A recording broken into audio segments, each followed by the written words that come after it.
Some point I'm going to pass a hat around, and you guys don't need to feel obligated to put donations in it, but if you feel like it, you're welcome to. I run this event with Andrew. He's manning the door right now. And so I'd like to introduce to you Chris Chung, who is the Archduke of Brooklyn DIY game design. And has been thinking long and hard about StarCraft, not just this month, but over your entire lifetime. So without further ado, I'm going to pass the mic. Should I slide this over? Yeah, you can pass it to yourself. Alright, cool. Thank you. Alright. Hi, everybody. I'm here to talk to you about StarCraft and like how it became like a big success, and kind of get to the bottom of some social, cultural, and political forces that were kind of in Korea at the time when StarCraft launched that kind of played a part in making it the game that we know today. Why am I talking to you about this? First off, who am I? I'm Chris Chung. I was born in 1985, which means I was 13 when StarCraft came out, putting me kind of square in the target demographic of people that they were trying to sell the game to.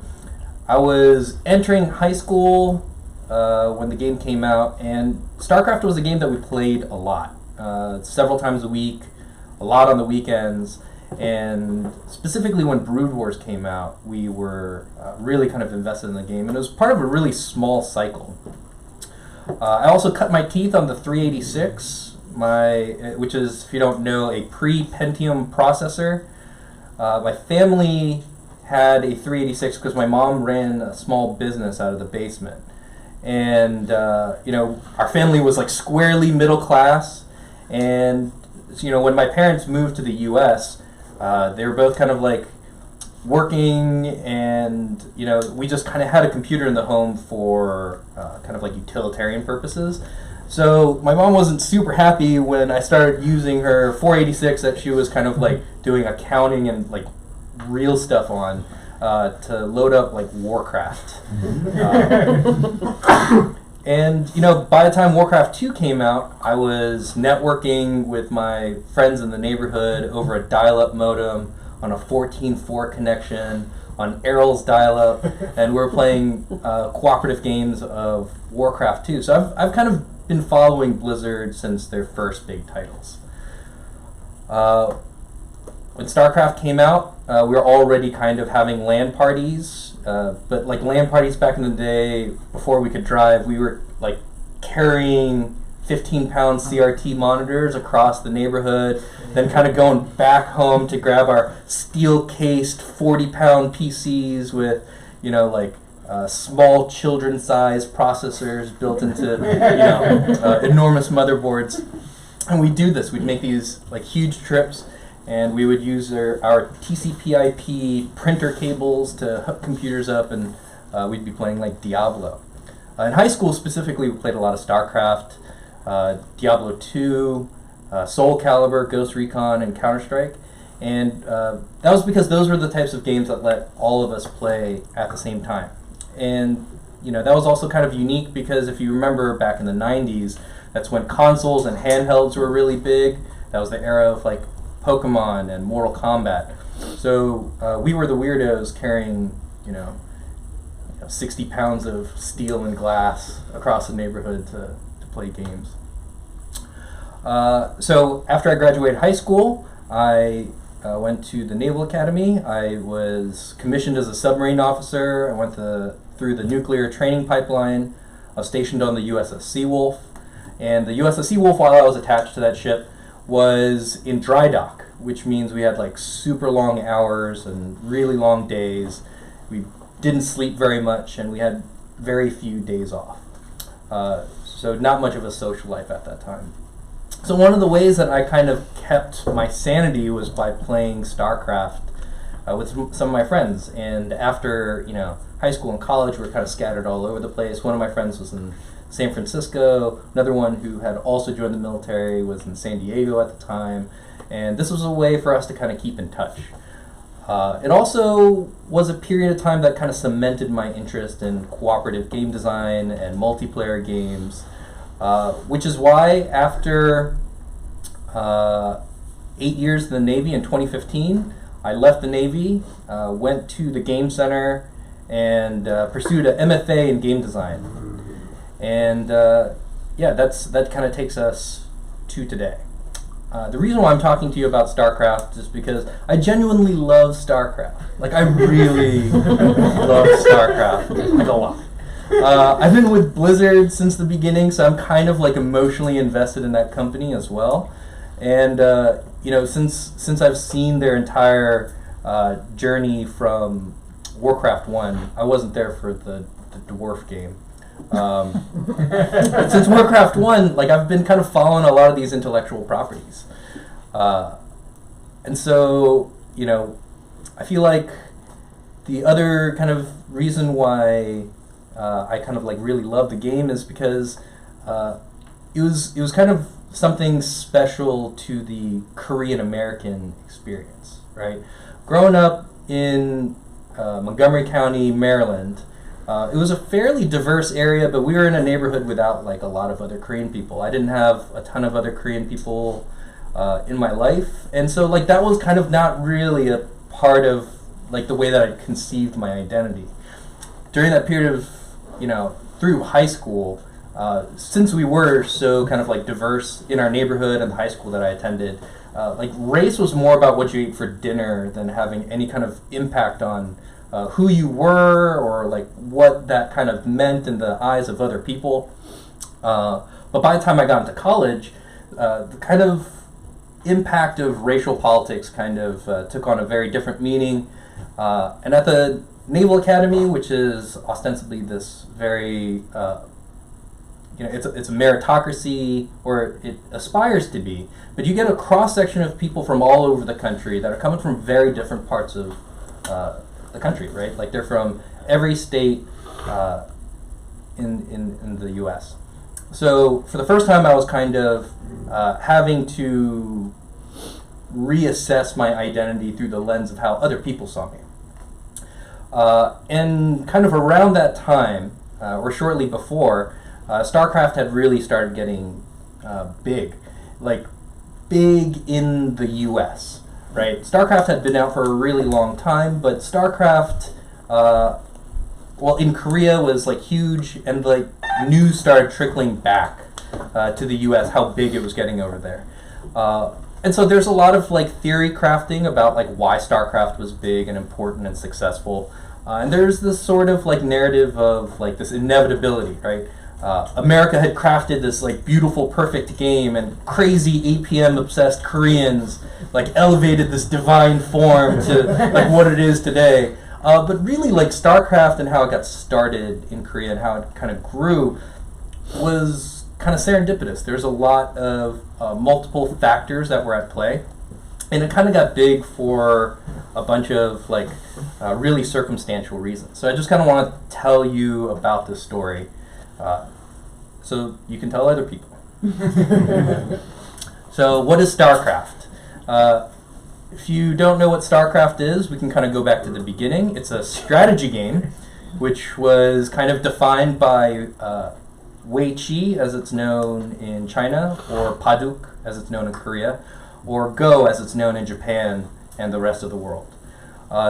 Go was, or I guess whatever name you want to use, Paduk was created 1000 BCE in China, and was kind of like the first recognized strategy game, at least ones that are still played today. Then in 280 CE, chess was invented in India and made its way to the West by way of Persian conquest in India, and then later Islamic conquest of Persian territories, and then it spread throughout the broader Muslim world, and then it made its way into Europe via the Mediterranean. But StarCraft is more specifically a strategy video game. And strategy video games, you know, like, were kind of an extension of the strategy space in general. And what Mule did was kind of take the affordances of the processing power behind a computer and add stuff to this strategy wargaming space. They added an economy, and it extended what that design space would mean as it was translated to digital games. StarCraft, if you drill down even further, is a real-time strategy video game. And this was kind of like the next step in strategy games where it wasn't just about taking turns and having a lot of mundane calculations done for you. It was taking advantage of the fact that it could handle all of this stuff at the same time. And Doom 2 was kind of the first. And that's kind of where this kind of big cemented divide happened. Real-time strategy games went one way, and turn-based strategy games went another. Which brings us to Blizzard's first foray into real-time strategy, Warcraft, which released in 1994, and then it was followed up in 1995 with Warcraft 2. Warcraft 2, which is pictured on the screen, was a huge success. It came in number 2 behind Myst in 1995, and what Warcraft 2 really did, Warcraft 1, was it innovated the single-player campaign experience. It did a lot of firsts, and the rivalry with Command & Conquer fueled the RTS boom of the late 90s. So let's kind of go back to 1998, right? It seems like a really distant time, so let's kind of like recalibrate our brains. So in 1998, that's when the Monica Lewinsky scandal broke, and Bill Clinton was all over every publication.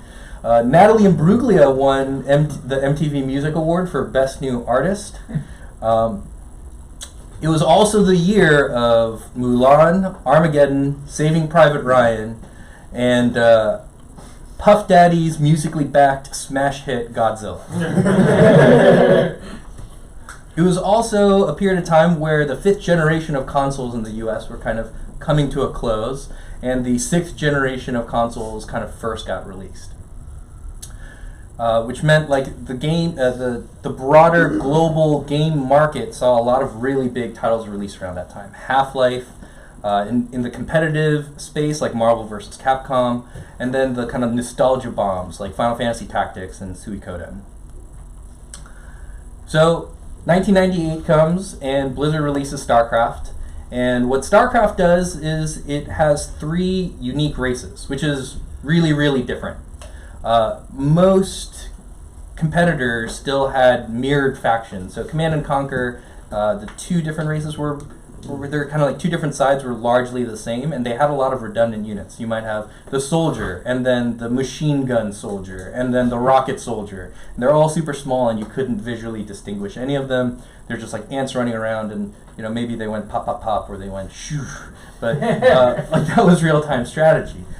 Everyone was working with more or less like a mirrored setup like chess, with like small variations. So when StarCraft did this kind of like 3 race setup, it was very revolutionary for the time. The StarCraft also featured 3 distinct like races, and those races had like heavy stylistic variation. So you had the Terrans, which are space marines with big guns and tanks and mechs and like a ton of political intrigue and backstabbing. There were the Zerg, which is a biologic alien race that has kind of like big claws and acid spitty guys, and like they were all about swarming their enemy. And then there's the Protoss, a tanky, magical space Roman with advanced technology and lots of gold and stuff. And the game's campaign was kind of the big selling point. That's one of the things that like we now today kind of forget, is when StarCraft sold, one of the biggest selling points was its single player campaign. And the single player campaign was this like sweeping space opera about despots making like power grabs to control all the Terran colonies, and psionic super soldiers that got betrayed, and that psionic super soldier's eventual rise to power as the new leader of the Zerg, and a kind of like rough and tumble, kind of like 5 o'clock shadow, pseudo love interest, kind of trying to get vengeance, to like heavy rock music. And then there's like a bunch of visually indistinguishable alien heroes that are like sacrificing themselves to save the entire galaxy, which was like huge. It was like awesome. And when you're in high school, this was it. This was the thing. This was the future, right? Blizzard also shipped with BattleNet, and BattleNet was like, it was like mind blowing, but it also kind of didn't matter, because like, all right, so in 1998, the way that people played multiplayer games with each other is using third-party clients like Kali and GameSpy. Does anyone remember Kali and GameSpy? Yeah. So Blizzard having its own internal service was huge, and the only thing that they asked of you to use this like free service is that like you legitimately bought the game. But no one legitimately bought the game, right? Because it was the 90s, right? There was the whole kind of like piracy versus authentication war that was happening with developers and just like humanity, and so like everyone was just downloading copies of the game and cracking the game, and so no one had a legit sort of like code that they could type in to use BattleNet. So like it sort of mattered, but it kind of didn't. But we'll see why it does matter in the story of like what was going on in Korea. The other big sort of feature that StarCraft had was a custom map editor, which was like huge. The custom map editor like was what supported this entire small, it wasn't actually that small, it was a pretty big game design community of people using this tool to make stuff, right? You could modify the terrain, you could edit units, you could even script using like geographical triggers and score triggers and all this other stuff.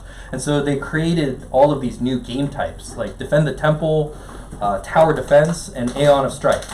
And Aeon of Strife, if you don't know, is the predecessor to Defense of the Ancients, which is a mod for Warcraft 3, which kind of became Dota 2 and opened up a whole new esports space.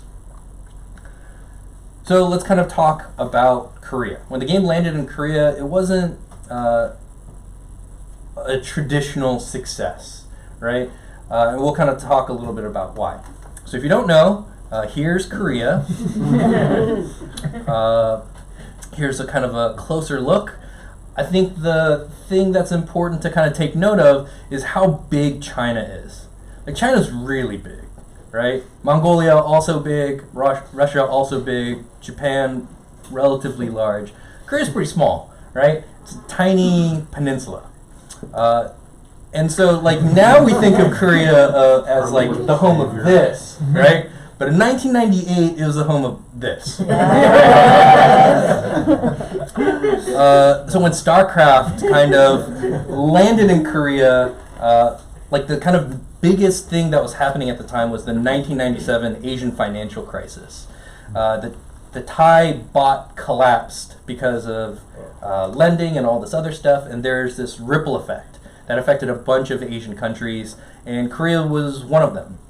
So in order to try and get out of this like massive economic decline, Korea took on an IMF loan, which is the International Monetary Fund, and they imposed all these austerity measures. So all the stuff that you heard recently about happening to Greece and was it Portugal? France?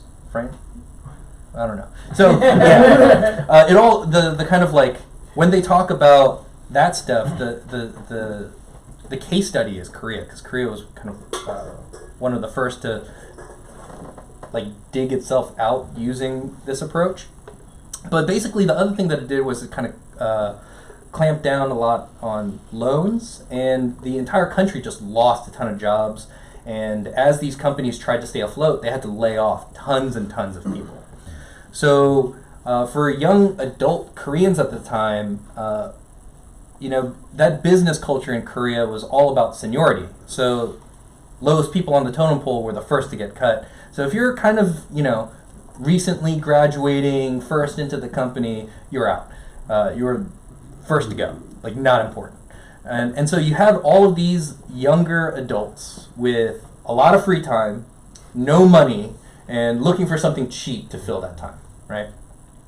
There's another thing that was happening is like there was this sort of like pastime decline. There's a sort of slow sea change that was happening.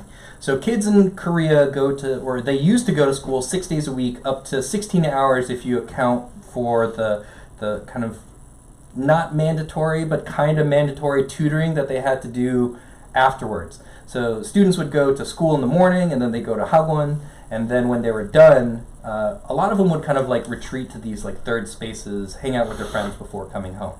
So the third spaces that were popular at the time were 당구장s, or pool halls, manhwabangs, which are like comic book cafes, and orakshil, like Korean arcades. But the arcades of Korea were very different, and we'll kind of get into why. Anyhow, those things were starting to kind of not be popular anymore. So you've got like the older people that got fired and everyone younger than them, and everyone's kind of like looking for something to do, something new, something different. So when StarCraft launched, it kind of really benefited from the fact that there's this huge population of people that are looking for something and willing to kind of play, which, you know, is not a given. Like in the US and across the world, like whenever a game releases, it has to compete with other games that are already popular. And with Korea, like, there's just lots of players, right? They're all looking for something to do. And something else to kind of consider was that like StarCraft had really low operating requirements. PC ownership in Korea before StarCraft was not really that high. In fact, the most common, well, maybe not the most common, but a very common way that people kind of had access to computers were through these like modem cafes or net cafes. And so it was a place that was kind of like a business center. They had all these computers set up. Korea had long ago invested in like high-speed internet, but it was all government controlled and it was monopolized. So they kind of shouldered that investment. And so these net cafes had pretty fast internet. And they're business centers for people that were traveling, or if you had to take some work home or something like that. But that's kind of like the proto PC bang, and we'll get into that a little bit. But those machines were reasonably good, and if people owned computers at home, they were probably pretty dated. They're just using them as like word processors and stuff. The other kind of like big factor at the time was, like I'd mentioned, digital piracy.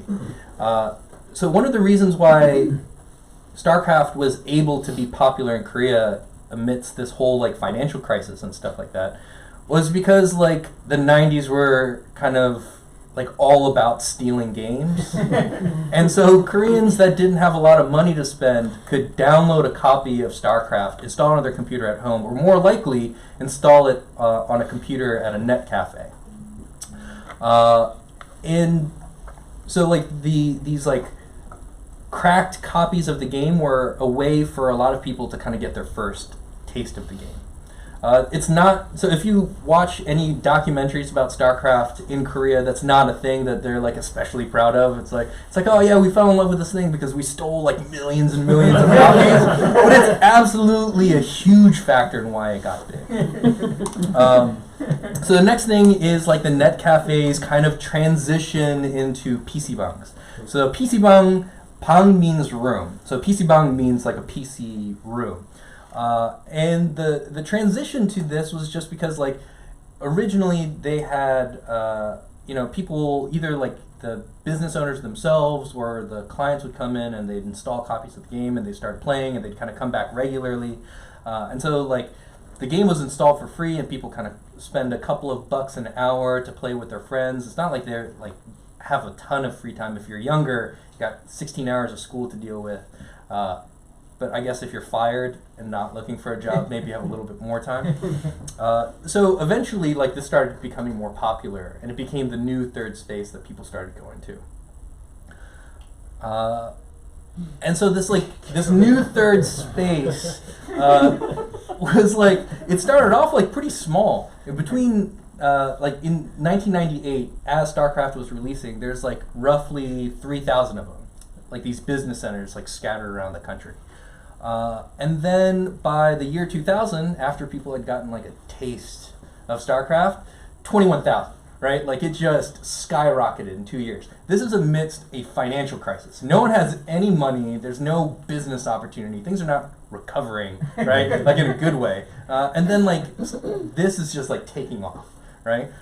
And so what happens is like all these people start to play and they really get invested in the game, and so like all of these PC bungs, all these people are kind of playing with their friends, but eventually some start getting like way better than their friends, so they want to start playing other people, and then they're like, oh man, like, you know, like if we just had like a legit copy, we could use BattleNet, and then we could play people across the country and across the world. And so they started buying legit copies, and Korea ended up counting, like they might have kind of like sharewared their initial taste, but like, yeah, they doubled down on it like super hard. So like, let's kind of talk about like StarCraft's technological advantage. So 4 years before StarCraft released, the 3DFX Voodoo graphics card came out. Who remembers that? Yeah, right? Begged my parents for one. I can't remember if we got one or not, but it was like super cool. It made Quake like smooth. Right? It was kind of good. But that started this like huge arms race, right? Like, so all these people were playing PC games in the US and Europe that were just like looking sexier and sexier, right? But like there wasn't this like thriving PC gaming culture in Korea. So most of the games that were coming out at the time that StarCraft was competing with in the Korean domestic market, way too demanding. Like, so they just didn't have computers that could run a lot of this stuff. So, you know, that competition was thinned out significantly. But there's also this like whole social advantage that it had as well. And to kind of understand that, we have to go back to the mid 1850s. So let's talk about Japan, right? And the mid 1800s Meiji Restoration. So the Meiji Restoration basically kind of like put the emperor back into a place of prominence. But the other sort of like big factor was that like samurai at that time were like totally still like a thing. Like started losing a ton of power and prestige and money, and a lot of them were like out of a job. So Japan's like, uh-oh, like got all these like battle-hardened like warriors like without something to do, like might be bad, right? And so they're like, oh, you know, let's send them somewhere else, like China, right? And so they sent him to China and started the first Sino-Japanese War. And that whole like war was about kind of establishing prestige, right? Commodore Perry had shown up in Japan, and they forced their doors open, and so they're like, all right, so like, you know, we don't want to sit at the little kids table, we want to sit at the big kids table. So if we kill enough Chinese people and steal some territory, maybe we can move up and like graduate, right? So they did. And like the outcome of the Sino-Japanese War was that they were able to claim Korea as a they took this tributary away from China. At this point, like, let me actually take a step back and do a quick disclaimer. My research is as good as my research is, right? So I don't claim that this research is perfect. Obviously, I'm kind of like really oversimplifying some of this stuff. And the other thing is, like, I'm going to be talking about a lot of historical factors and cultural factors, and my lens into Korean culture. Like, I was born in the U.S., born and raised, so my lens into kind of Korea is through my parents, right? And my mom left in the late 70s, my dad left in the early 80s, and their kind of exposure to Korea has been mostly through newspapers. And then we've all kind of visited a couple of times to see family and stuff like that. So I have this sort of like 1 foot in Korea sort of experience, and there's a lot of things that, obviously history is super messy, right? And there's like multiple ways to interpret the exact same stuff. So I'm giving you the digest version as truthfully as it would feel from the Korean perspective, just so that the story makes sense. But obviously you could revisit the exact same facts from a completely different angle. So Wikipedia. What's that? Wikipedia. Yeah. I mean, not exactly Wikipedia, but like one step, half step. Wikipedia. So like I know this is probably going to come off at least a little like potentially anti-Japanese, and I only mean it to sound that way insofar as to make the story make sense. All right, so I'm putting this disclaimer out there. So, yeah, the Meiji Restoration happens, and then by 1910, Japan forcefully annexes Korea, which starts this 35-year of occupation. And this period is remembered in Korea for comfort women, numbering in somewhere around 500,000, and forced labor resulting in up to 800,000 Korean deaths. The legalization of the Korean language and a requirement for Korean people to change their name to a Japanese name to kind of attempt to eradicate or subdue the Korean culture so that they could assimilate into Japanese culture.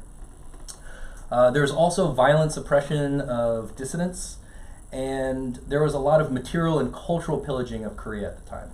So if you go to the National History Museum of Korea and you look through the exhibits, the vast majority of those artifacts are on loan from private Japanese collections, right? Korea doesn't even have the majority of its own historical relics.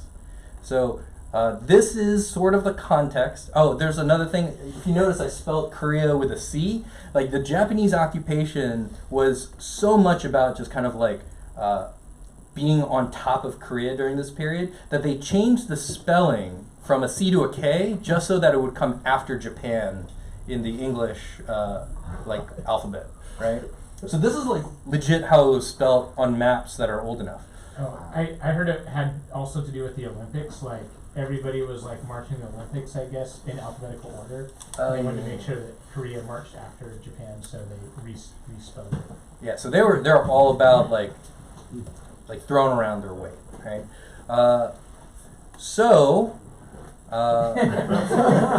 When Korea gained independence and went through the Korean War, they were not all about like importing Japanese cultural forms, right? They kind of banned films, music, comics, animation.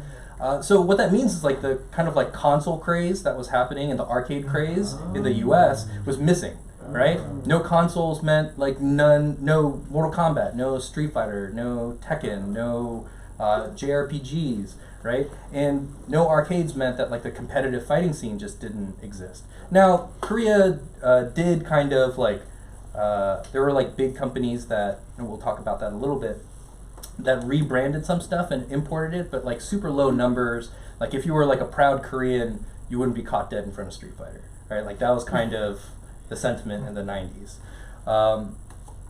So between kind of like a lot of console games just not being available to play in Korea, combined with the fact that it had this like huge technical advantage because it could run on lower end machines, like StarCraft really wasn't competing with a whole lot of other games in Korea at the time. But like now, everyone was like super into StarCraft, and like the country reacted accordingly. There's a huge surge in PC availability. Around the same time, they demonopolized the telecommunications in Korea. Like they'd been doing it for like 10 years, but now that there's this actual demand signal, Korea went from like 0% household coverage of high-speed internet to 70% by the year 2000, right? So let's frame that a little bit. Year 2000 in the U.S., we had 1% coverage high-speed internet. Like we were still AOLing on like a 56K modem. Meanwhile, Korea is like blazing around on like cable and like DSL, right? And like this is in 2 years. Like people didn't care about the internet in Korea, and then all of a sudden like everyone super cared.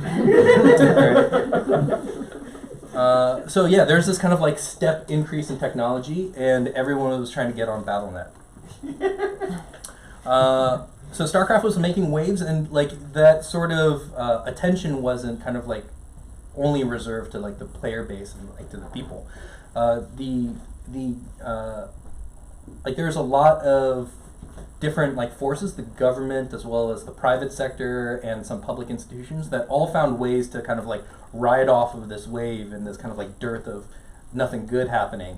And they were all kind of invested in StarCraft's success, and they kind of took this like thriving competitive scene and made it into the esport that we see today. So to kind of make sense of like how those forces work together, we have to go back to 1962.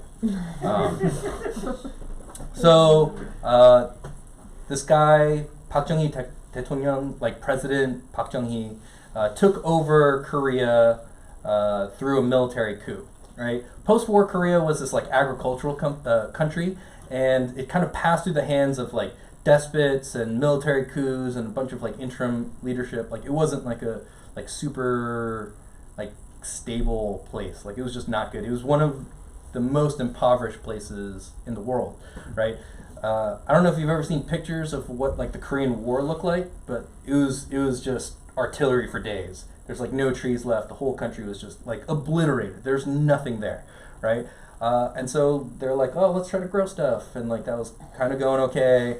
And then like they were trying to figure out how to kind of get stuff up and moving.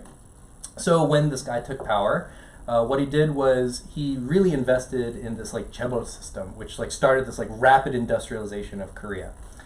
And so what happens is that like these companies really kind of like turn the country around. So if you don't know what a chaebol is like a large dynastic industrial conglomerate, right?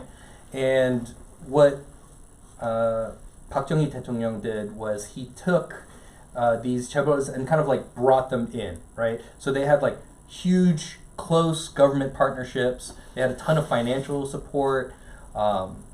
They had influence over preferential legislation, and like the government also was all about kind of like selective protectionism so that domestic markets could kind of catch up and stuff. So, you know, anyone that thinks like Korea is like a free market, it's totally not, right? It's this mixed market, it's super complex, and part of it is they had to bootstrap a solution because like things were like not great. A lot of people were starving, and it was just like not good.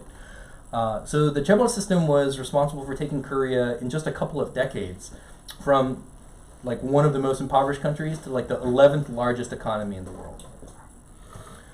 And the chaebol systems had like their hand in like everything, right? Manufacturing, construction, services, media, and even entertainment and news. So when the Asian financial crisis caused like this huge hit to like manufacturing, these chaebols started looking to entertainment as a potential growth sector. And, you know, it just so happened that around the same time that StarCraft was being released, South Korea and Japan were in the middle of these like political exchanges, right? What happened was that like Japan, like word got out that Japan was like circulating through their schools like revisionist history of their occupation period and participation in World War II. Like if you want to take a look at the numbers, it's like super brutal and like ultra horrible. But about that time, like when the US and the international community were trying all these people for war crimes, the USSR started getting like really scary. So they're like, oh, let's stop kind of, you know, like going after all these Japanese war criminals. We'll just say like, it's fine because we need an ally in that region because it's about to get like super scary. And then like their textbooks were like, oh yeah, like we helped Korea get their economy rolling, and you know, like we opened the doors for trade in Southeast China and Manchuria, and like word got out, and like everyone was like super unhappy, right? Obviously, right? So what happens is that like Japan promises to kind of take a tougher stance on these textbooks, which totally was like half-hearted. And like they've always been sort of vacillating on whether or not it's actually an issue. Totally an issue. And so when they said they're like, oh yeah, we're gonna do something about it, Korea said like, all right, cool, we'll start importing all of your entertainment stuff into Korea. So they're like, all right, like if this is the deal we have to take, let's do it. But then the government's like, all right, we need to brace the public against like all this cool Japanese stuff that's about to come. So let's super invest in like movies and music. And so like that started this whole period of the Hallyu, the Korean wave, right? So, you know, that's where you get like the kind of like pop music, K-pop and all that. And like it's part of the reason why like Korean dramas went from like meh to like being like all over the Middle East and Eastern Asia, and like everyone's watching like people dressed up in like old-timey Korean clothes, like talking super fancy to the emperor and stuff like that. It's because they like really invested in this, and it kind of like hockey sticked up and it got like really good really fast. So all these chaebols were like trying to capitalize on all of this like government money that was being invested into all this stuff. And because like StarCraft was kind of like getting big, they kind of like turned that same sort of like cultural machine that was cranking out pop stars onto StarCraft competitors. And so they made these like larger than life figures out of these people to the point where like, it was like had the same production value as these like really big, sporting events anywhere else. And like everyone could not stop seeing the money, right? Like this was super good. Asian financial crisis bad. Like StarCraft awesome, right? And so like between broadcasts and ad revenue and sold out stadiums and sponsorship, like all these people had to figure out one, like how do I kind of like ride this wave, and how do we kind of like keep control of all of this stuff. So by 2000, the Korean government had formed KESPA, the Korean Esports Association, under the Ministry of Culture, and they were kind of responsible for like setting requirements for like salaries and broadcasting rights and all this other stuff. So the government kind of had a hand in like regulating esports in Korea. But it also helped that Korea already had a history of like broadcasting strategy games. Like this is a thing that kind of gets brought up all the time. Like it's like, oh man, all these Koreans like are watching Go like every single day. It's just like logging into watch Paduk and like these stones and stuff. But like it was just kind of like Saturday afternoons, right? Like I think this is a fact that actually gets like really super oversold. Koreans do have a history of like enjoying strategy games and stuff like that. But the real sort of consequence of like people watching a lot of Go was the fact that like they already had a formula for how to broadcast this stuff. So they just retooled it, turned it into StarCraft, kind of like turned on like that soccer sort of flair with lots of screaming, and bingo bongo televised StarCraft.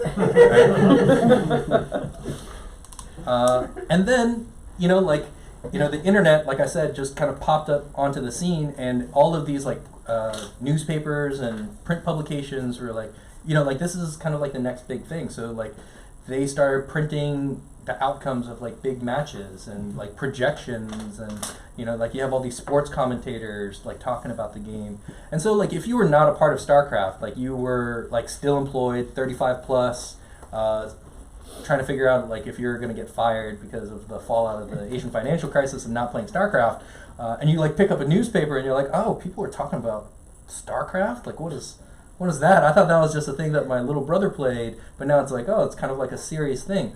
And so all of these things kind of like work together to ensure it's like financial success, but also kind of enshrine it with this place in the culture, right?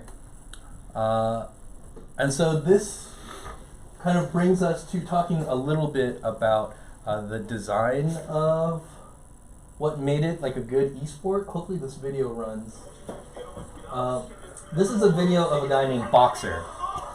And Boxer was famous for his like invincible Marines, right? And one of the things that like you kind of saw on the ramp, let me rewind a little bit because it's like in StarCraft, you have like these units that the Zerg has that are called lurkers, right? And they can burrow, which means the Terran player cannot see this. Boxer does not know that these are there, right? And the thing about the lurker is it shoots spines in a straight line, and it does enough damage to totally wipe out a bunch of Marines. Any mortal walking up this ramp would lose everything before they had a chance to react. But look at this guy. He takes one hit, and then what you missed was a scan, that like kind of like sparkly thing to reveal the hidden units. He moves one of them to dodge one of the spines, takes out all three, loses nothing, and then just charges up the ramp. That was not how the game was designed.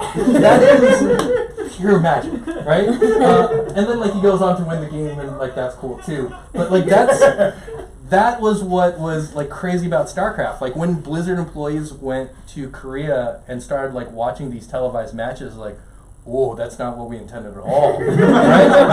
Like there's this janky pathfinding, there's like all this kind of like glitches. Like there's a way that if you kind of like click rapidly and send all these inputs, like your drone could kind of like slide through mineral patches and all this crazy stuff, right? And Mutalisk, if you kind of like keep giving them move commands, they'll bunch up into one ball. So if somebody's looking on the mini map, it looks like there's like one thing flying across the screen, and then like poof, there's like everything. It's like super scary, right? So all these things that the designers didn't intend, kind of like Koreans found a way to like super optimize and get like super good, to the point where like now this kind of takes me back to like my story, right? You know, by the time I made it to the Naval Academy, and like some of us were kind of like playing some video games and stuff like that, and they're like, it's like, oh, you're Korean, you must be like good at StarCraft, right? I'm like, I mean, it's kind of maybe like I'm not like Korean good, but I'm okay. But I don't like the fact that you instantly thought I was good at StarCraft either. But like it was also this point of pride, right? Like Korea, for you know, besides like North Korea going bananas every once in a while, like was kind of like a geopolitical footnote, right? Like no one was eating Korean food, no one knew what kimchi was. Like most of my friends, like that I kind of grew up with and had come over and like eaten Korean food, kind of understood it. But outside of like a close circle, like it was this kind of like social vacuum. And then all of a sudden, Koreans had an identity. Yeah, StarCraft, but like, you know, beggars can't be choosers.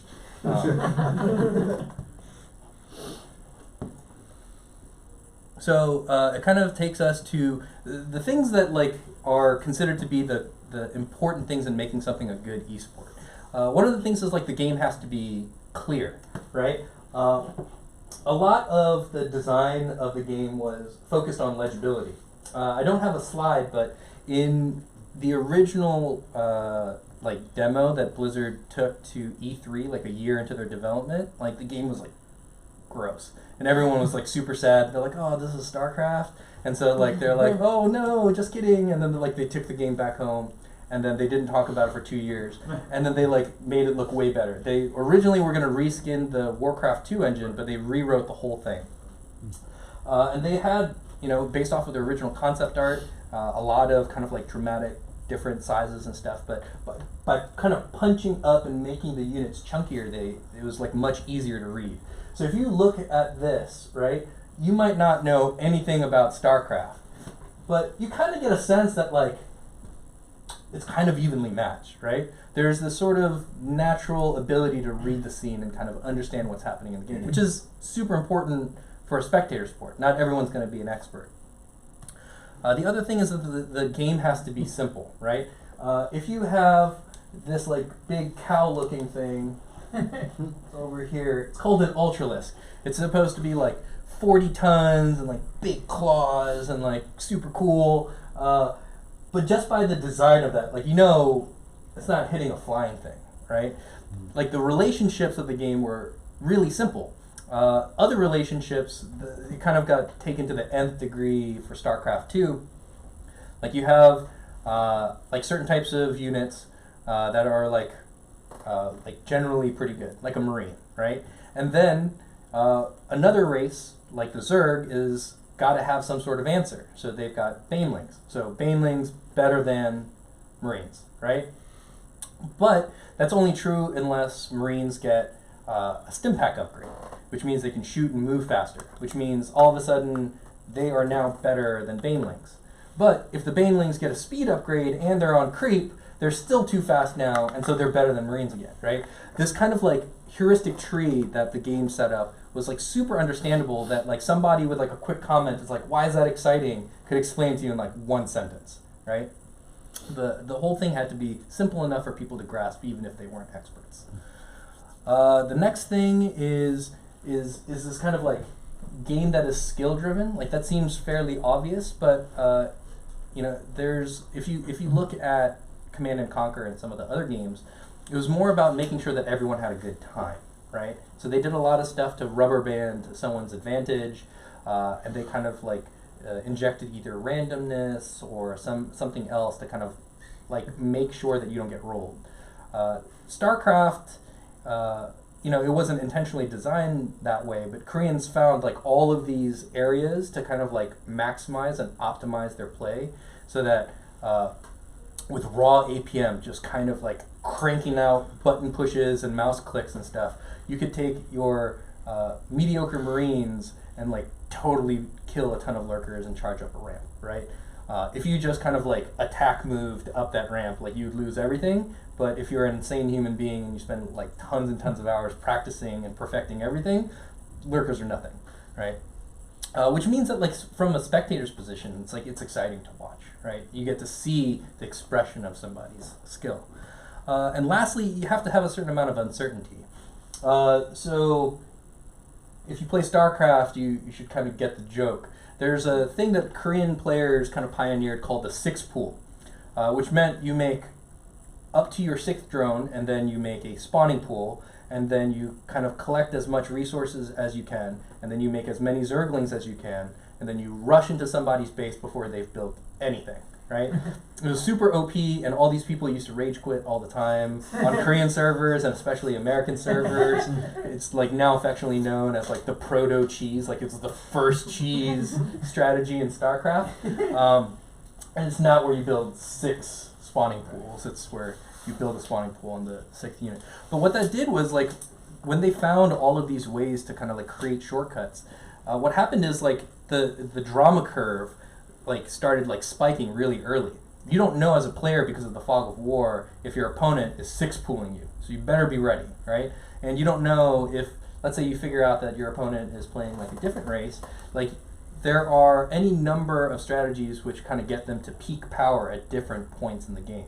And so a lot of it is about dealing with that uncertainty, trying to work with this imperfect information and scout out what your opponent is doing so you can best react.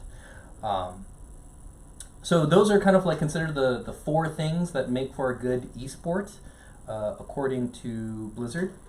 And I think like that was kind of at the heart of their StarCraft 2, like the core of their design. And I think it's kind of open to interpretation whether or not StarCraft 2 is a better game than StarCraft and Brood War.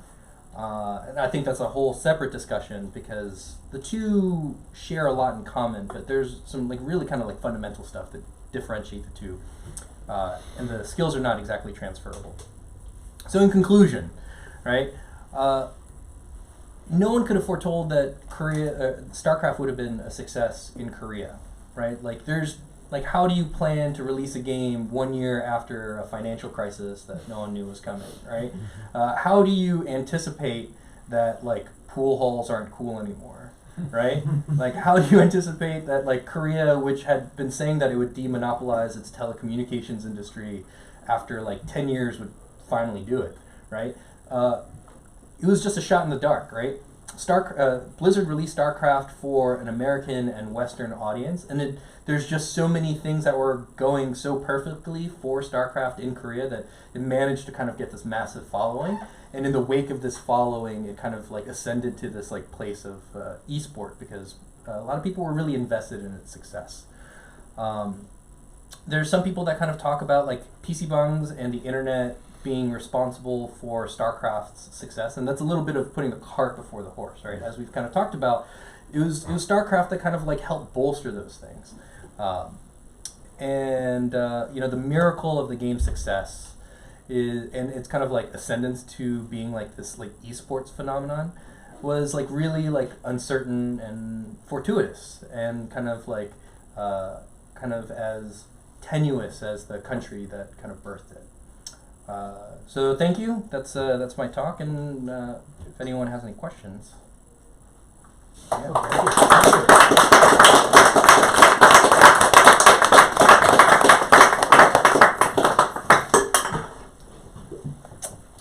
Any questions? Yeah. Yeah. Not really a question, but more of a statement, I guess. I think Blizzard was really shrewd to borrow a lot from Games Workshop in terms of art direction. Yeah. Because when you're looking at the readability, especially when you're talking like esports, Yeah. To be able to see an army, recognize silhouettes, and then they had similar exaggerations with like the giant pauldrons and big hands and big weapons of like the Space Marines, where you could like instantly tell, and the important features come to light immediately. Whereas like you play a game like this, the graphics are an initial draw maybe, but they quickly become abstract when you play it enough, you're not thinking about like Yeah. you know the way the mech warrior kind of thing turns its upper body, or like that doesn't even enter in your sort of visual analysis anymore. You're just thinking in terms of symbols. Yeah, I think like one of the things is like I don't know how much can be kind of like attributed to just like brilliance and good design, but they were already like establishing like a cohesive Blizzard style even by Warcraft 2, right? When Diablo came out, like that was another studio that was kind of in partnership and then got rolled into Blizzard, and like they're like friends and stuff. So like Diablo kind of broke from the pattern a little bit, but like Warcraft and StarCraft, like you said, they like borrowed heavily from Games Workshop, and like they kind of figured out the legibility problem like really early. Well, And Diablo, you're center viewed, right, on your character, so it's like more of a. It doesn't have to be as symbolic quite. You're not dealing with an army. You're not dealing with reading things. You have a player character, and that's always going to be in the center of the camera. So it's sort of a different set of goals that they had for that art direction. Which yeah, but that's not even like a given either, right? Because if you play Diablo 3, like visually it's utter nonsense, right? Like that's why they have like circles all over the place to kind of help visually identify where things are. It's just like lightning and fire and body parts, and like, so like the camera perspective like helped, but yeah, like it's not something that you can't mess up. I'd be curious to see that screenshot of the original. Let me see if I can Google it real quick. The original art direction.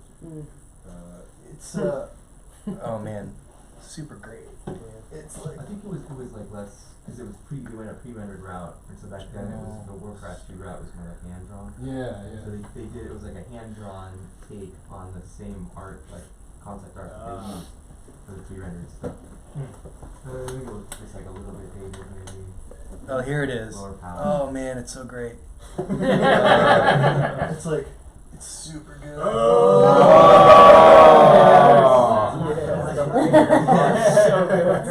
People are like, oh, it's like orcs in space. Yeah, but that looks like Kind of Darkness, like. Yeah.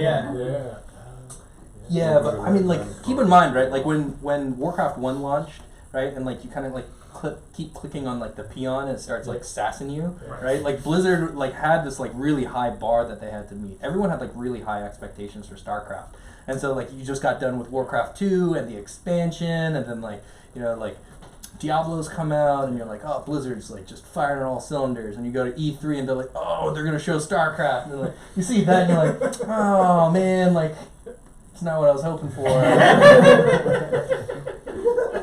Yeah, and then they like fixed it obviously, but yeah, like this is how it started. Yeah. So, I like RTS is not my genre, but to me one of the most interesting moments is when you fully explain that going up the hill charge. Yeah. So what I was thinking about is like the other big esports moment that I always think about is like the Street Fighter 3 parry moment, where the guy like parries a million hits on his last hit and then re-wins the match. And then to see like, oh, that whole audience knows what just happened in that moment on a way more complicated game than two people fighting. Do you know what I mean? Like, oh, two people fighting, one wins. But it's like that whole audience knew the rules of that game. That to me the most fascinating thing that the esports that they could communicate that to an audience. Yeah, there's a certain amount of just like raw exposure, right? Like you could be the worst StarCraft friend, right? But like what your good StarCraft friends are doing, which is kind of a testament to the watchability. Like I watch like StarCraft replays and stuff like that of like the championship matches and stuff like that, and like part of it is just like the natural design of the game and like all the stuff that was designed into it to make it like legible. But the other thing is like the whole casting culture, right? All the kind of like commentators that were kind of like explaining what's happening in the game was a huge part of it. You had experts kind of telling the audience like, oh my god, this is about to happen. If they do this perfectly, they might make it up the ramp. And then you're like, oh, are they going to make it up the ramp? Right? So they were able to prime people. And so like quickly they like put the competitors in these soundproof booths facing in a direction where they couldn't see the jumbo screen with like these visual blinders, so they couldn't see when people started cheering and losing their mind in case it like tipped them off. But I'm pretty sure they could hear like the whole thing's like shaking and stuff like that. Do you have a sense of like what percentage of the competitiveness and the unpredictability and the skill-based aspect was stuff Blizzard designed, and what was exploits they didn't see coming, stuff like six pooling? Because like did they try to make a Command and Conquer-esque game where everyone has a good time and it was accidentally really skill-based and competitive? I mean, or, just, yeah. listening to Blizzard talk about their design process, like clearly they were already headed very much in the right direction. I don't think they saw how high the ceiling was, but I think they were moving in that space. The fact that they went with like the 3 different races and they made sure that each unit was like very distinct and all this other stuff, like clearly there was like something in their bones that was taking them in that direction. Sure. In terms of like how much, like what percentage, like it's kind of hard to say, but I can say that like when we were playing without knowledge of what was happening in the competitive space in Korea, we're real bad, like embarrassingly bad, and it was still fun, right? Like the game was good. Like we would kind of like turtle in our bases that we'd modified to have like endless minerals, and then we'd like never leave until we had like a maxed out army of like siege tanks or carriers, and then like we all went to the middle of the map and watched everything explode. That was high school StarCraft for like me and my friends. But like even that was good, right? So like clearly they understood that like if you make it fun for terrible people and like assume that like masterful players will eventually get good enough, I think they understood that, but I don't think they realized how far people could take it. Yeah. Yes. So this question coming from a very ignorant perspective, but like, are we past the golden age of computer games? Has there been anything as like wildly popular as this since then, or even like that? Golden age of PC games. Like I am the Archduke, but I am not the. Just kidding. Are there RTS games that caught fire? Yeah, there's that whole talk about the in turn-based games like Civilization is still kind of like going strong and stuff, but like what was it, Manifold Gardens, that website, there's like a series of articles about the genre king, right? And StarCraft just destroyed RTS. It's so good, right? It's super perfect, right? So, like in the 90s, a lot of people tried variations of the same thing. They're like, oh, 3 races is good. What about 4 or like 5? And turns out not better, right? They're like, oh, StarCraft has like 40 some units or whatever. It's like, what about 150 units? Also not better, right? And so a lot of people experimented with this stuff, and there's like something about this like sweet spot. Like it's simple enough and it's like good. But there was a talk at the Game Center by Genova Chen, and his sort of take, which I am now sharing with you to kind of like blame or like authority shift over to somebody else. His kind of interpretation was that there hasn't been like a revolutionary mechanic since Portal, so like maybe we are kind of past this space. But in the same talk, he also said that like video games are kind of like where film was when like the train was coming into the station and people ran out. Like he also believes that there's like some golden horizon, but we also have nothing new to invent. So maybe, yeah, maybe, yeah.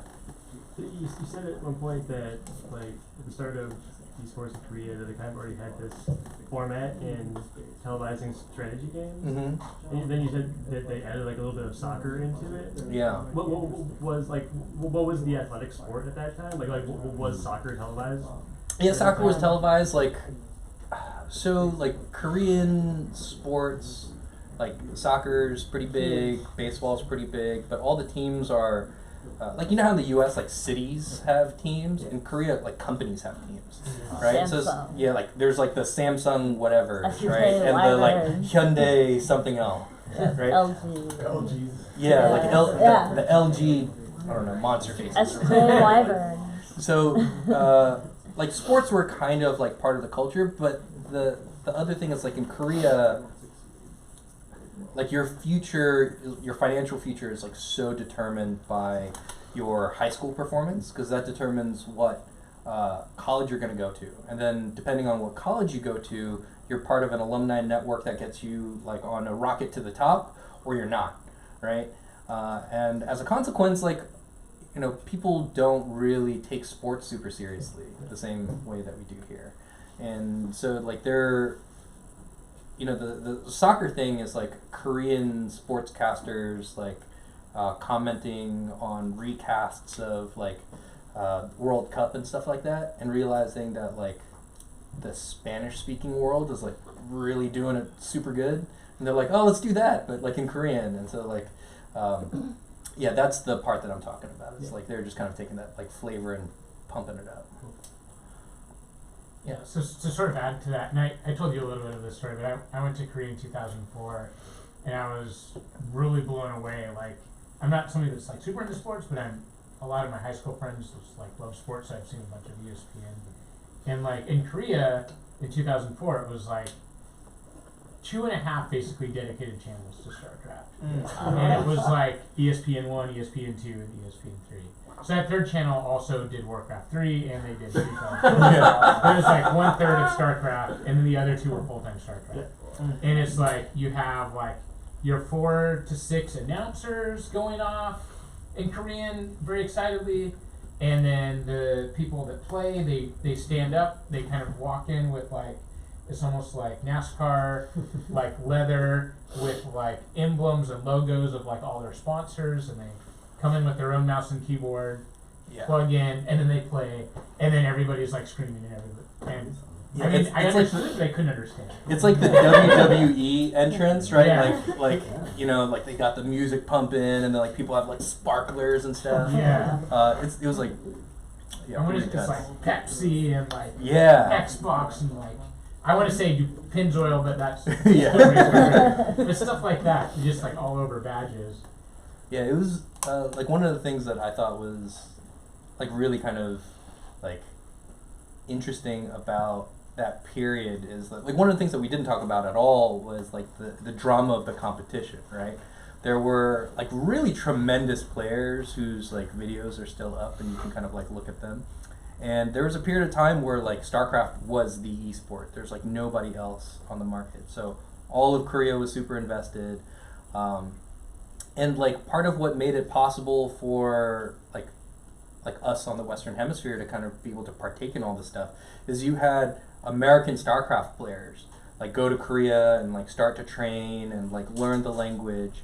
And one person that was like a really big sort of like StarCraft personality for a while, Day 9, his brother was also a competitor, Tasteless, and his buddy Artosis like went over to Korea to compete, and they like stayed over there and trained in these houses playing like hours and hours of StarCraft. And real like at some point they like transitioned to being like casters, right? And what I'd heard was like somebody wasn't there, and so they like went to Tasteless and they're like, it's like, can you do this? And then he's like, well, I've been eliminated, so like I guess I've got some time now. And so he started doing it, and like he was pretty good. Like I really like both Tasteless and Artosis. And so it was like when they started like really casting it that like all of these later StarCraft and Brood War matches and StarCraft 2 matches became like something that we could kind of like follow along with, which spawned all these other people like Loco and all these other casters. But there was a period of time where like you needed Korean or subtitles to be able to like understand why like people are losing their minds. Yes. So, on the competitive level, how much has this game been patched? Because oh my God, the patch notes is like it's like pages and pages and pages, right? Yeah, because I was thinking about that. I was like, it's like okay, they have this game that's so like almost perfectly formed, and people are developing all these strategies, but it's like how much is the developer then stepping in and being like, oh, do we need to rebalance this game, you know? Yeah, I think like with StarCraft and Brood War, I'd have to double check this, but my experience with those patches were they're like, this is too fast, and then they'd kind of like adjust stuff. By StarCraft 2, they wanted this sort of seasonality. So when StarCraft Wings of Liberty launched, StarCraft 2 Wings of Liberty launched, they had a sort of like setup. And then with each subsequent expansion, they introduced some more units, and so that kind of changed the meta and all this other stuff. And now that they've released their last expansion, what they do is like on an annual cycle, when a competitive series ends, they do a massive rebalance. And so each year when you watch StarCraft 2 competitions, like the first thing you do is like watch what happens after the competitions and all the kind of like pros playing other pros, figuring out the new balance and the new meta. And then some stuff starts to work, and then people start developing answers, and then like you follow this entire drama right up until competitive season, and then you're like, I've been seeing him use a lot of siege tanks. Let's see if he goes for siege tanks. And so there's this kind of like nice seasonal sort of patching approach now with StarCraft 2, which kind of like gives some like longevity to the game. But like is StarCraft 1 like a game that is now set in stone? Like, or does that even still get patched? I don't know. So like Blizzard released the StarCraft remaster, and I think since that's finding a new competitive following, they're probably going to, like, if that gets as big, I'm sure they'll dedicate enough people to do the seasonal patching. Actually, they promised to never patch the first one. Oh, Hasn't really? had a patch in 19 years. Oh. The first one There was we go. making the pool cost 50 more gas, 50 more coal or minerals. So there you go. There's like the patches at this point are like graphic glitches and stuff. Yeah. Okay. There was one where like the loading screen was all like inverted and they fixed it, but it took them like 20 years. So, like things like that, they do. So that could still, in theory, kill some kind of exploit. Right? No, like the they, clippings that you were talking they about? accidentally fixed a Valkyrie bug Oh. and reintroduced it. Yeah. Because they promised to not That touch it. rules. Yeah. Yes, hand in the back. So I don't have most of this information on the top of my head at this point, but it's worth looking up. StarCraft is heavily used in AI development. Yeah. As a Recently. platform, a lot of the AI that you think is in StarCraft is actually not really there. There's a lot of script-driven stuff where it's like, will surprise you if you're playing against a computer. It knows where your characters are and like can spawn events. And so a lot of what you think is intelligent is actually like pre-canned scripts playing out. But there's been a long history of AI researchers trying to play like a person. Yeah. For the last, and there's plenty of papers on it. There's I just found a YouTube video of the history of it. Yeah, it's only a few weeks old, right? Like they had 2 pro players play against this AI that played training sets against itself. So after I think they, that was a DeepMind thing. Yeah. But yeah, I think they were trying to do more conventional before that, just finite state machines and stuff. So it's worth looking up. yeah. So like when they beat the world's best Go player, who's Korean, like the next sort of step was Dota or League of Legends. Dota. And then they had, it just played training sets against itself. And then with StarCraft, they did the same thing. And if you haven't, watch a a version of those matches with a commentator, because some of the stuff that it's doing, it's like, why is it doing this? It's like super suboptimal. And then it does other things that it's like brilliant. Not cheating, right? Like they capped the APM. They made sure that the camera had to be on a screen for it to have information to go through its decision tree and all this other stuff. And at the same time, it's kind of cheating. Like they're like, oh, average 300 APM, which is like what entry level pro player kind of does. But then it spikes to like 1,000, and it's like, oh, okay. Like must be super tough to like do perfect control when you can do like twice like what the best player does. But yeah, like even then, there's like certain things where like. Without getting like super into it, there's like one particular type of unit, and it only played Protoss versus Protoss matchups. And I think the 2 pro players, neither of them played Protoss, so that's like, fine, right? But even in those matchups, these pro players, like when you're a pro player, you know the other races inside out, and they're like no slouches, right? And watching those games, like you get to see, like I guess when it played against itself, like there's like different versions of this AI. So it like one AI plays a certain way, another AI plays another certain way, and they kind of like cycled through the different AIs to play against the players. And I guess one of them just kind of kept getting punked with cheeses. And so it did all this stuff, like defensively. It's like, oh, they might be hiding over here. And then there's just like a probe making sure that it's not getting like offensive towered and stuff like that. Where like, it's like, I don't know why you're so scared, but it totally was. And then another one's like super aggressive. It's like, oh yeah, this is the way to win. I'm just going to come at you right from the first like seconds. And it's like, it's really interesting to see what a machine that had only played itself, how it thinks of the game. It's really interesting. Any other questions? So an alternative universe with no StarCraft, was there another game people were playing a lot in South Korea at this time? So like this also kind of like marked the period of like some internal game development in Korea.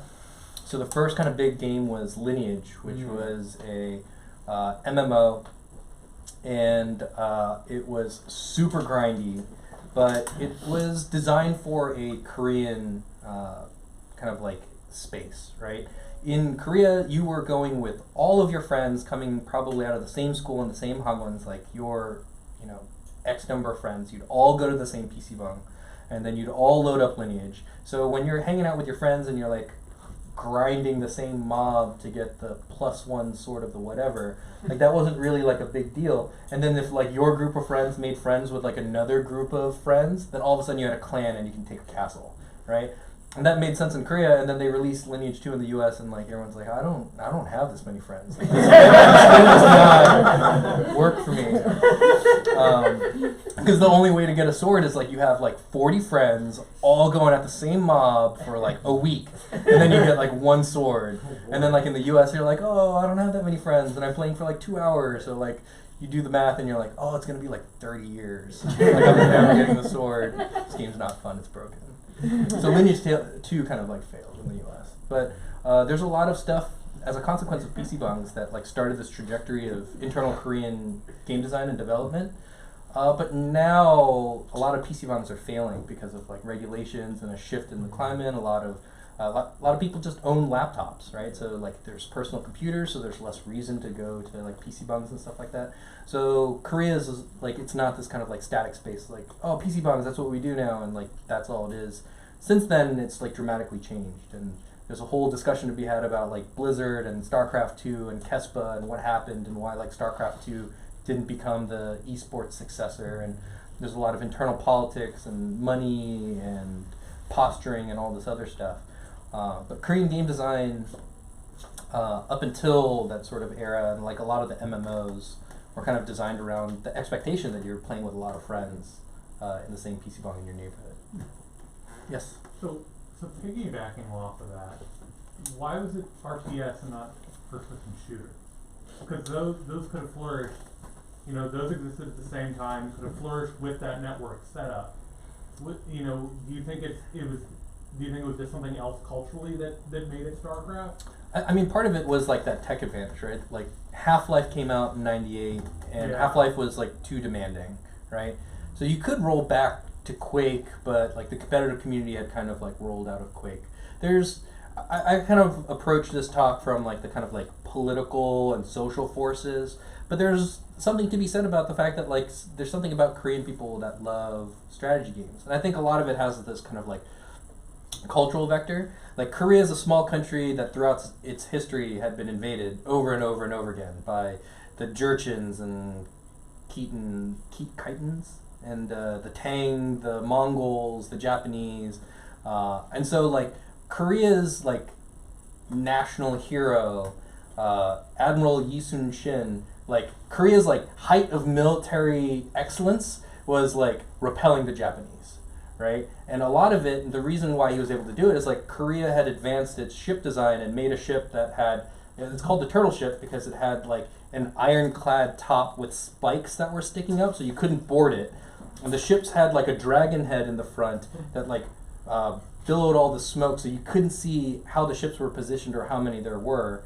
There were a handful of ports to fire flaming arrows and like small cannons out of. And so like a handful of ships like took out hundreds of Japanese ships when they were trying to like land in Korea, right? And before that, when people were kind of coming from the mainland into the peninsula, it was about kind of like having well-placed archers with slightly better bows strategically positioned to fire a little bit further to like make it not worth invading Korea, right? So this kind of like cultural premium on cleverness definitely has a sort of value and probably some influence on why strategy games were so kind of like versus crunchy. Versus like this country, which has the Wild West mythos of like Right, fast yeah. shooter, you know. Yeah. Okay, yeah.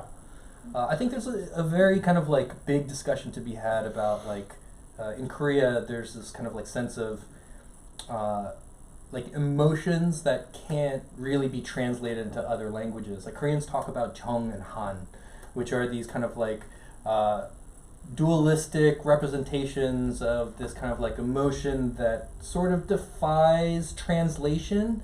But there's this kind of like, Han represents this sort of like ubiquitous and ever-present sort of like sorrow, right? And this like feeling of helplessness to like circumstances, right? But it's never, it's kind of to the point where this like feeling of like helplessness, it isn't something that like you would wish were gone, right? The Korean experience of the Japanese occupation really defined the people, right? They would not be who they are today were it not for that experience. So the sort of like Han that Korean people feel kind of also has this like core element of like love because it is a part of you now, right? And so like I think when you kind of examine the types of things that would be appealing to a population that kind of like shares this like sort of like mindset, right? Like there's the entire Chung component, which is kind of like its own discussion and is complex in its own sort of way.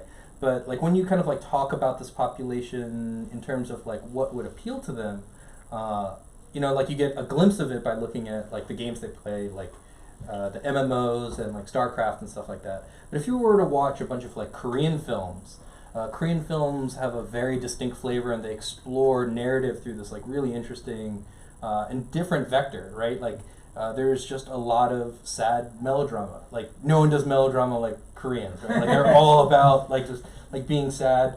But at the same time, like it's a way to examine the beauty in something terrible, as well as appreciate the kind of like dualistic nature of like just the state of human affairs and the human condition.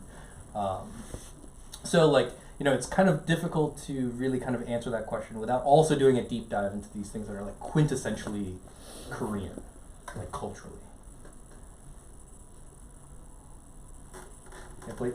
Oh, hey. I was wondering if you had any thoughts of... I know, like, I was playing StarCraft Brood War right before StarCraft 2 was released, and then I played a little bit of StarCraft 2, and I was like, oh, this is a little stupid or something. And I've heard that, like, the Blizzard's regulations have kind of, like, affected the scene and kind of killed and altered it in certain ways, and I was wondering, just like, what were your thoughts on that, or like StarCraft 2? Yeah, and like how it's affected, because from what I've understood, like it was kind of built up in this way, and then when Blizzard made StarCraft 2, they were like able to control it, and they like started running their own tournaments and stuff like that. Yeah, so like Blizzard missed out on all that money, right? Like they had no part of Korea's like competitive StarCraft scene. The only money they made were from sales of the game, which, you know, probably not shabby, right? But there's like so much more money, like an unbelievable amount of money. So they wanted a piece of that pie, right? And so when they designed StarCraft 2, they designed it to be an esport. And so what they started doing was talking about how they wanted to have control over the broadcasting rights of esports competitions that were being held even in Korea.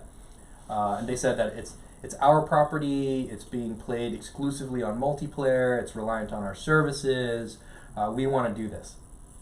Kespa was like, it's like, nah, like that's not how we want to do it. And Blizzard's like, yeah, but like you want to have another esport and we're making StarCraft 2 and everyone's like super hyped about it. And they're like, it's like, yeah, but no, like I don't wanna, right? And so Blizzard like tried to call their bluff, and they're like, we're going to release the game, and we are going to negotiate all these broadcasting rights and all this other stuff.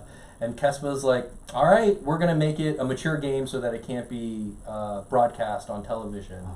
And so basically all these people that were getting ready to transition to StarCraft 2 basically were competing in a game that could not be televised in Korea, right? And so like both sides sort of capitulated and kind of like they softened their stance and all this other stuff. But it kind of really kind of comes down to the money of it, right?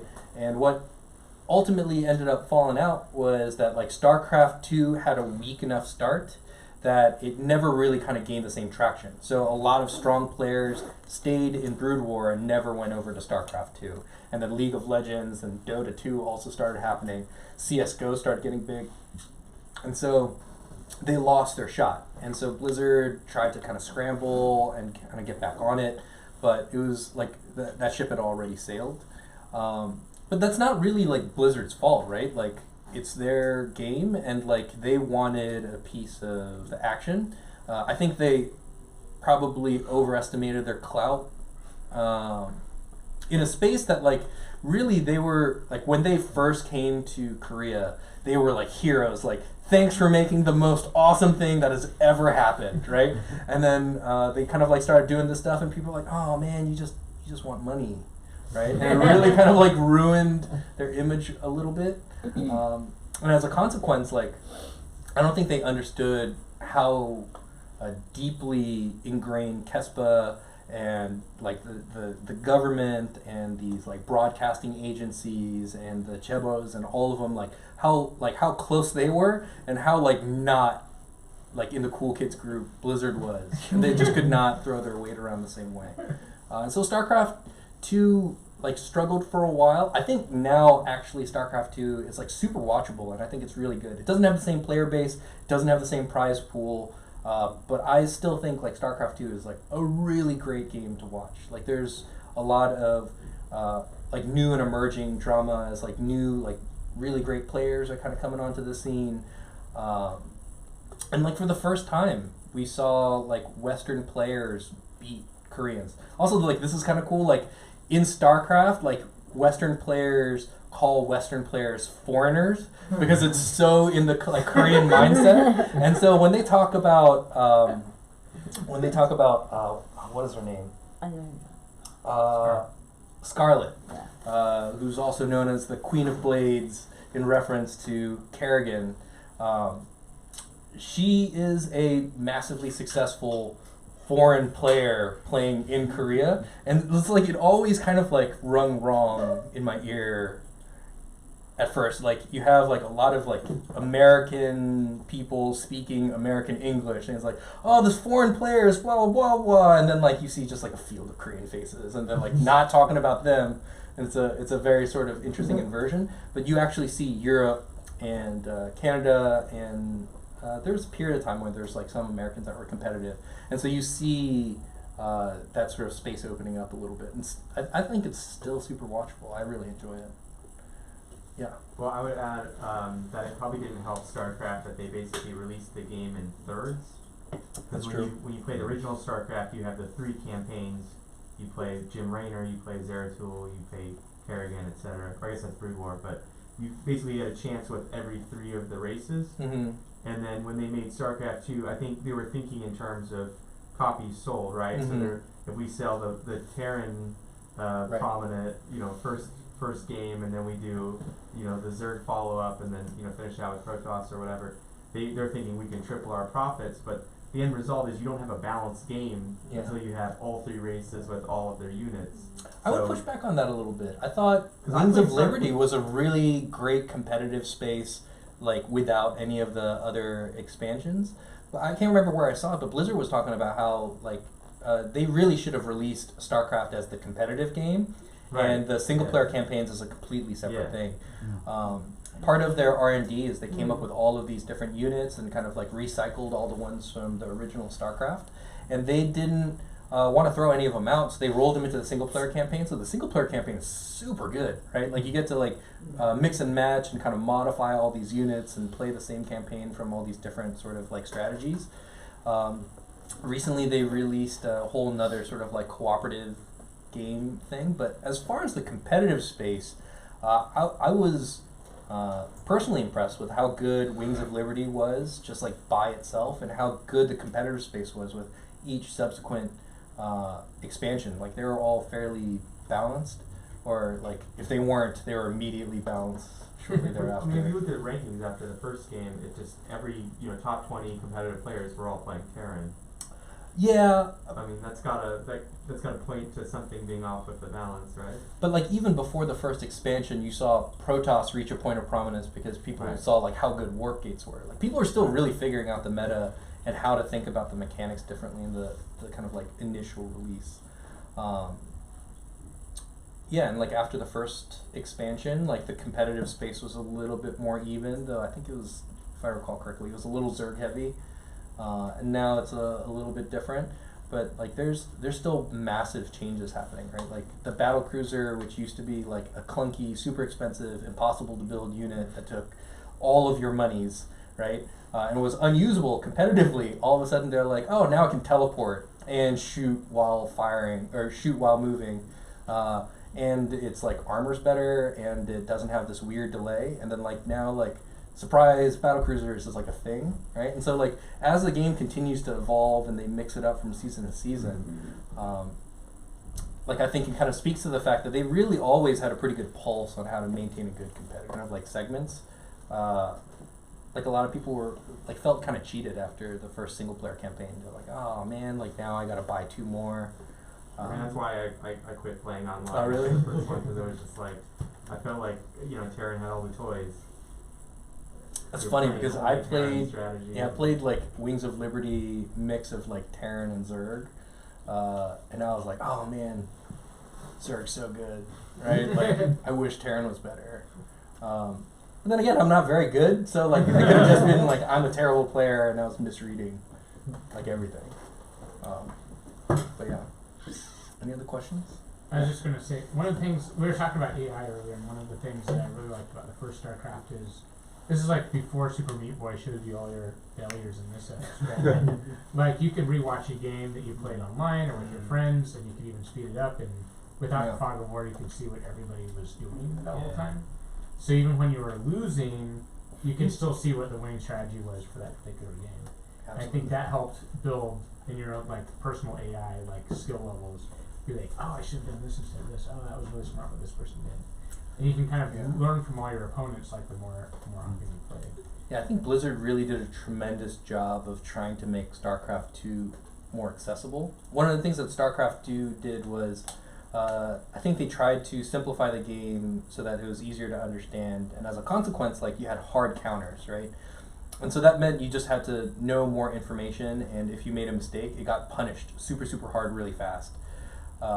And so what that did was, like, even though they had all of the replay stuff and like the kind of like introduction to different units so you can kind of familiarize yourself with the game, I don't know if you saw me playing earlier, I'm a little rusty, but then like I didn't look at my base for what felt like a second, and then I had 5,000 minerals, and then that sort of like lapse, like a bunch of stuff died, right? And that's kind of like what StarCraft 2 feels like now, is like you have to care about so many more things all over the map, and it's actually more intense.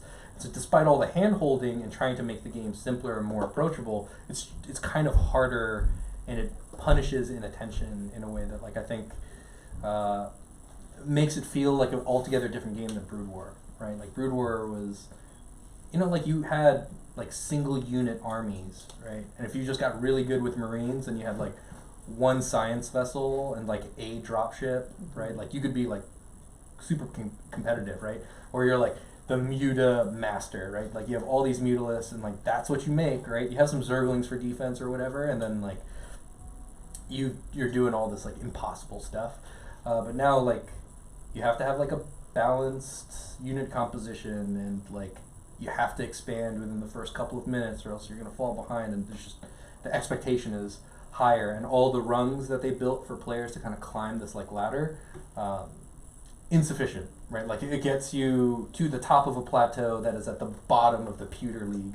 Like, you just cannot compete with all the kind of like hand-holding they do for you. Like, You lose real bad and it feels real bad.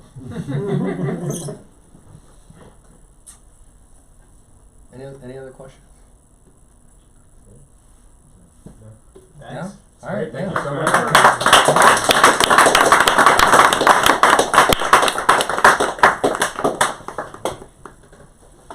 Thanks for coming. The weather was not great.